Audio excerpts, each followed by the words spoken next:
همراه میشیم با همکارم عارف یعقوبی در واشنگتن. آخرین واکنشات امریکا به این حمله چی بود عارف؟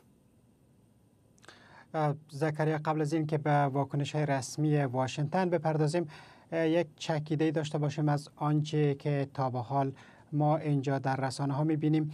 همونطور که اشاره شد، ارتش اسرائیل رسما اعلام کرده که عملیات که در 3 مرحله اجرا شده و حملاتی در سایت های مختلف در داخل ایران انجام شده حالا به پایان یافته و این عملیات را موفقانه توصیف کرده و همینطور گفته جنگنده های اسرائیلی سالم دوباره به پایگاه های خود در اسرائیل برگشته.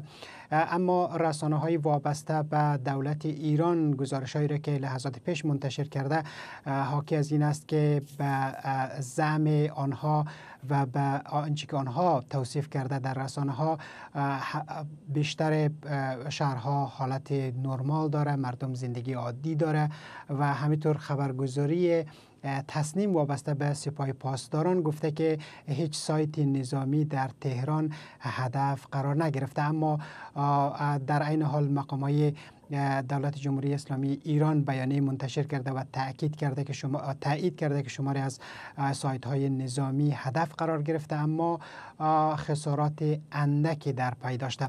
اینجا در واشنگتن همونطور که در خبرها اشاره شد، کاخ سفید گفته که آقای بایدن در طول اجرای این عملیات در جریان بوده، جزئیات را لحظه به لحظه دنبال میکرده و بیانیه هم که منتشر کرده تاکید کرده که امریکا در کنار اسرائیل هست و از اسرائیل دفاع میکنه در صورتی که در آینده ها هر گونه حملاتی از طرف جمهوری اسلامی ایران یا نیابتی های جمهوری اسلامی ایران در منطقه علیه اسرائیل صورت بگیره. وزیر دفاع امریکا هم با همتای اسرائیلی خود صحبت کرده. بیانیه‌ای که پنتاگون منتشر کرده هم در او تاکید شده که امریکا در کنار اسرائیل است و همینطور گفته که عملیات اسرائیل در داخل ایران دقیق بوده و همینطور سایت های نظامی هدف قرار گرفته، چیزی که خیلی به او تاکید شده. هم شورای امنیت ملی ایالات متحده آمریکا، هم کاخ سفید و هم پنتاگون گفته که این عملیات دقیق بوده و محدود بوده. از کلمه محدود هم استفاده کرده و گفته که اهداف نظامی در داخل ایران هدف قرار گرفته. خب حالا عارف، از نظر کاخ سفید گام بعدی چی است؟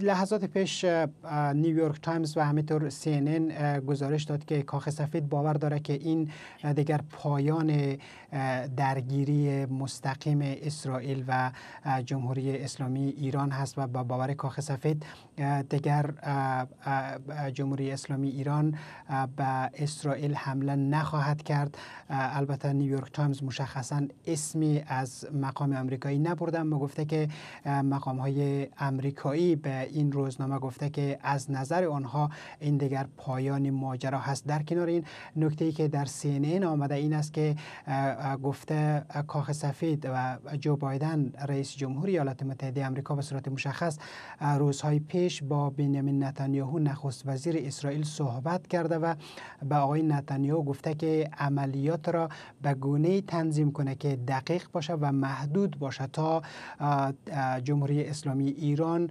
وادار به حمله تلافی جویانه نشود.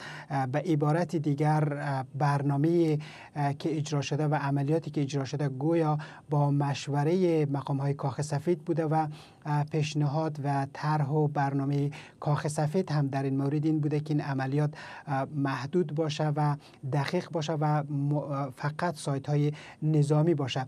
در این حال وال استریت جورنال گزارش داده که مقام‌های جمهوری اسلامی ایران در یک روز پیش به مقام‌های کشورهای عربی در منطقه گفته که اگر عملیات اسرائیل فقط در سایت‌های نظامی باشه و خسارات هنگفتی را در پی نداشته باشه، ایران جواب نخواهد داد. بنابراین نتیجه گیری این است که احتمال ادامه این تقابل و درگیری ها میان ایران و اسرائیل احتمالش خیلی خیلی کم هست.